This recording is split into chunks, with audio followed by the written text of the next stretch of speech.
up, dudes? It's Gaz, and welcome back to another Warframe video. So, we got this really awesome looking new Wisp skin today from the Echoes of War update, and I just wanted to go over what build I've been using today on Wisp, and what weapons I've been really enjoying on Wisp.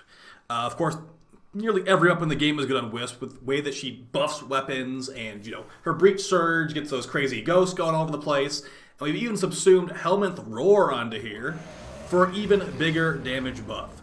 So, we're going to go over my fashion frame. I'm going to show you this skin.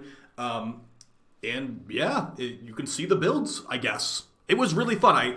So basically, the update doesn't have much going on, the Echoes of War update. So you have to make your own fun, just like before. And here we are with a Wisp skin, which is apparently the way to do it in 2021. So we've got the Kuva Brahma. We've got the Max Crit Verma Splicer secondary. Yes, I know I made a video on the primary a couple weeks ago, but the secondary is very similar as well. And we've also got the Dual Ether Dual Swords. I know they're labeled as Ether Daggers, but that's just to troll people, to be honest. Alright, so let's get into it. Of course, I'm going to give you some other recommendations as well of weapons I would recommend that you use on Wisp. But let's first go over the fashion frame right here. I know a lot of people weren't really digging the red and black fashion frame earlier.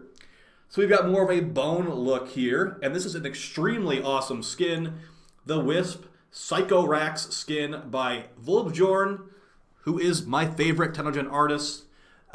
So as far as the helmet, it is like a bone mohawk with a scorpion tails, the way I explain it to you. You can actually kind of see some like skull teeth in there if you look really closely. And yeah, we've also, the blood on here is not normal. This is not normally on here. We actually have the Bloodshed Sigil, which I believe drops from the Prophet Taker. If you take it off, it's nice and squeaky clean. But yeah, we have the Psycho Rax helmet and skin, obviously. Now, if you wanted to not equip the skin and just have the helmet, like let's say you have the Grax body, it doesn't exactly fit perfectly, unfortunately. But it's still, like, I think it looks really good with the body, and you probably couldn't see this in the video earlier today, but there's actually a special energy effect in the arms, the chest, the helmet even, and actually on the back of Wisp as well. There is this, like, infested energy core that you can take your color customizations. So, this is what I have, basically white, gray, black, and an energy color. The energy color you choose can actually really dictate this energy flow through the middle here. So as you can see, like, let's go for, like, these are a bunch of different colors here. If I go white, it's like really, really bright, and of course darker colors. You can make it look really nice. And yeah, so let's go to the generic fashion here. This is with no colors. As you can see, it's like a red energy flow through. You can just randomize it a little bit. And it looks really, really awesome. Wow, that looks really cool. Depending which colors you pick. And like even with randomize, we're getting some pretty amazing looking stuff here. So yeah, remember on PC, if you want to get Tenogen, you need to play on Steam, and you also need to give DE some money because it costs money. So here's the build I'm rocking today. Yeah, I know adaptation and rolling guard together seem really stupid, but the way it goes with Wisp's first ability, the Reservoirs, is that you regenerate health over time and gives you a maximum health pool. I have found this adaptation mod is actually very helpful for keeping you alive. If you don't want to run adaptation, you're going more into shield gating, potentially take off Combat Discipline for a brief respite and run a Decaying Dragon Key to have lower shield capacity. Let's get some gameplay on the screen. We're going to talk about the weapons and the builds. So, as far as the Wisp build itself, the main focus is power strength, a little bit of duration with a low-ranked narrow-minded, but we also don't want the narrow-minded to be too high rank, because narrow-minded, the higher rank it goes, the more negative range it gives you. And I do want some range for my Breach Surge, third ability, and the first ability, the Shock Mote. I want to make sure I can stun enemies in a decent area. So we are basically utilizing some meta weapons here, but also a personal favorite of mine that I've really been enjoying with Wisp. It's called the Malacoda, but the actual in-game name is the Verma Splicer Secondary. And the parts we've decided to use for the Verma Splicer Secondary is the Max Crit Maximum Damage version, which the parts containing on that are going to be the Verma Splicer Chamber, the Splat Loader, and the Haymaker Grip. So basically lowest range, most damage, most crit.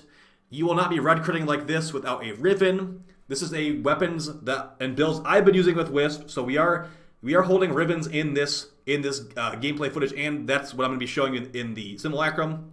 But as far as a Vermisplicer ribbon to get these red crit craziness, just like the previous video on the Vermisplicer, I'm going to recommend you get a crit chance ribbon, and also run the Arcane Avenger combat discipline trick. If you don't know how this works, and you're maybe looking for some crazy way to get more damage with your Wisp, with your abilities, I've talked about this a lot, but let's just show how it is. So the combat discipline aura mod, lose 1 health on kill with a low ranked one. If it's maxed out, it's like 10 health you lose on kill, and it heals your allies by 5 health on kill. That 1 health you lose when you kill an enemy can proc the Arcane Avenger Arcane, which is undamaged, 21% chance for 45% additive crit chance for 12 seconds. So that's really, really nice for just, getting red crits. If you want red crits, that's 45 additive, and it's basically just a red crit tentacle laser, so that's pretty nice. As far as the weapon builds, we've actually got this is like a good way to get into Steel Path. Now, of course, my build for Wisp is pretty high investment with an Umbral Forma, an Aura Forma, and a bunch of other stuff going on. So you can definitely replicate this with a less, Forma intensive, less arcane and endo intensive setup. But I'm just going to recommend that you, maybe get some. These are some of the strongest mods in the game: Adaptation, Rolling Guard, Blind Rage, and all that. These are some of the most powerful mods in the game. You're going to need them eventually, but you could just try some non-prime versions of some of these mods too. Now, as far as the covering the whole package in the Steel Path, we have the corrosive damage type from our primary, the Kuva Brahma, so that will be good for acolytes, as acolytes are weak to corrosive damage. We've also got the corrosive damage is pretty good against generic fodder troops. But the Kuva Brahma we're rocking here is actually not really meant for AoE clearing out enemies. As you can see in the gameplay footage, it can AoE clear out enemies, but we've actually brought this thing just to one-shot acolytes. The other 2 weapons, the Vermisplicer Kitgun secondary and the dual ethers, which you can replace the dual ethers with basically the Glaive Prime if you prefer. I just think the Glaive Prime with Wisp is a little bit overplayed, but you can get millions of easy damage with Wisp and the Glaive. But it also, additionally, when Wisp is airborne, she is permanently invincible as long as you don't fire off a gun. So if you are invisible while airborne as Wisp, you can throw the Glaive and explode it without losing your invisibility. So Glaive Prime Wisp is a very strong combo people use for a reason. But yeah, as far as the Brahma build here, we've got a Toxin Kuva Brahma with 59.2% Toxin. I'll get the last 0.8% eventually. Our Riven mod is plus damage and plus multi-shot. Really not a very good Riven. You could easily replace this with Vigilante Armaments in this slot. But we're basically just going for big corrosive damage. You can technically one-shot the Acolyte with this build. Also keep in mind there is no fire rate on anything as Wisp. Speed motes will give you increased fire rate. So you can go negative fire rate with the Critical Delay mod. Everything else is pretty stock standard besides the fact we're not running Dexterity.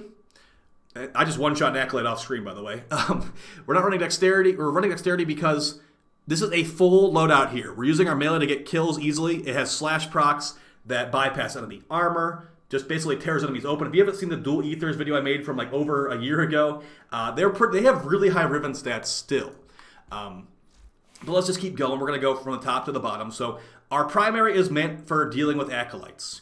The Malakota can actually take care of hordes of enemies pretty easily, as you can see in this gameplay footage, that we don't even need to use the Brahma for clearing, but you still can.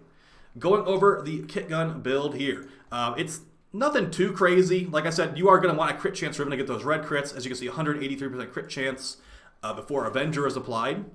And I've tried the Corrosive build and the Viral build, and I did end up thinking the Viral build was better here. As far as Arcanes, we've got Pax Charge for infinite magazine, or not infinite magazine, but infinite ammo. Basically makes the battery weapon, and it'll recharge over time. We've got Primary Dexterity. Since we can easily kill enemies with our strong melee, to get these stacks, this is quite nice. Also gives us increased holster speed and longer combo duration for our melee. And then we've got the Ruins Extension Excellence mod, which gives us increased beam length, which is pretty nice. Since we are fighting the Grenier, Prime to Expel Grenier. If you're not fighting the Grenier, put something else there, like Hornet Strike or another crit mod potentially. Now, of course, I could put another 90% elemental here instead of the 60-60, but, we've got 8.2% stash chance per projectile, and we're firing off 18 projectiles. So you're gonna proc some viral with this thing. I was trying out Thermal Sunder Wisp earlier, which might be a future video coming out soon, and that has some potential with this weapon for sure. With the new augment mod for Gauss. So moving on to the final weapon before we get into focus and the companions, we've got the dual ethers, the melee of choice here, and it's mostly because basically they have really high Riven stats, and it's been that way for a while. So the build here is going to be Weeping Wounds, Blood Rush, Condition Overload. You know those 3 mods that everyone used to run in every build? Well, we're still running them because they're still pretty good. The bigger combo counter you have, up to 12x, you're going to have increased crit chance and status chance. Primed Reach is going to give us range, and also we have a range Riven, letting us hit nearly 9 meters with our dual swords. We've also got the crit damage on there to give us even bigger slash procs as well. Smite Grenier as we're fighting the Grenier, and just crit damage. So crit damage here, here, and here. Probably a little bit diminishing returns, but it's not a big deal. So, like I said, if you don't want to run the dual ethers or whatever slash weapon of choice you go for, there's also the Glaive Prime, which, you know, it's not too crazy. If you don't have this mod with initial combo, you don't need to run it. You could just run, honestly, like, whatever. Like, figure something out. Just that's what you do. I usually use a Riven on this. You could actually even go Toxin. That's what some people do to bypass enemy shields and all that. You'll deal so much damage, it doesn't usually even matter. So that's what I usually go for on the Glaive on Wisp. And let's go over the focus tree. I've actually got Naramon focus tree here, which basically means you don't lose your combo duration. You don't lose your combo counter instantly like you usually do. You lose it a couple hits per every few seconds. And with 1 to 2 primary dexterity, secondary dexterity arcanes, you will have a 20-second combo duration. So you only lose those couple hits you only lose 5 hits every like 20 seconds. So you will never lose your combo unless you die. So that's like basically the only way you lose your combo with that much dexterity. As far as the companion, we've got the Panzer Vulpaphyla. I usually call it the viral cat. It's basically just a cat that gives you viral spores everywhere. And the ability that it's going to be really liking to use is Viral Quills, launching 6 quills to enemies within 20 meters, dealing viral damage and giving them viral status effects. Panzer Devolution makes this thing come back to life once it dies. And Martyr Symbiosis basically means it can health gate you sometimes and make you not die. The rest of the stuff here, it's up to personal preference. I like Sharpened Claws because this will fully remove enemy armor sometimes. Hunter Recovery, this will heal you pretty reliably as well. And since we're running adaptation, healing ain't the worst thing that we could go for. So yeah, as far as would I recommend this to you, of course I would recommend this Wisp skin to you. And Wisp is actually one of the best frames in the game, potentially the best frame in the game. You should get her. Wisp Prime probably won't come out for like another year or 2.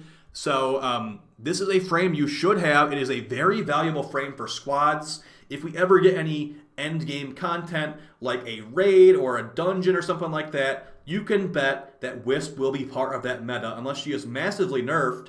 And that would be strange because they are making so many Tenogen skins for Wisp. She is quite popular. I don't really see her getting nerfed anytime soon, personally. So yeah, just before we call it, let's just show the Glaive really quick in the Simulacrum with the Riven. And yeah, as far as other weapons, like I said, I'd give you some more recommendations for weapons. I was really enjoying the Ignis Wraith earlier today on Wisp. Her third ability does definitely help it out to make it fire faster. The Breach Surge makes those sparks fly everywhere. And we're going to actually use our motes here, which is the entire purpose of this build, to just increase our speed and health. So we're going to throw the Glaive, try to remember the right button to push. That was the wrong button. So yeah, that's what you can do with the Glaive. Now, of course, we can use the 3, and it will chain Death Ghosts everywhere. That guy is dead. So yeah, of course, like I said, I like the dual ethers just because, like, you know, it's a normal feeling melee weapon. But the Glaive Prime is one of the best and strongest weapons in the game. And the Kuva Brahma is also one of the best and strongest weapons in the game. So yeah, pretty good choices to go for. Hope you guys found the video helpful. Like, of course, there's other helmet options besides Roar. You could run Dispensary. You could run Ensnare. Like I said, I think Thermal Sunder with that new augment might potentially have some use cases on Wisp. And of course, if you don't like the full crit Vermisplicer secondary, you could go a more hybrid route. I don't think I've built a hybrid Vermisplicer secondary yet, but that's just because I like to see red crits. And this thing does red crit quite nicely. So, yeah. If you like this stuff, let me know in the comments down below. Have some fun, guys. I know the update, it is what it is. You know, we can't do anything about it. We're just waiting for the big, good update, hopefully in March or April. So keep an eye on that. Thanks so much for the support. And yeah, that's about it. Bye.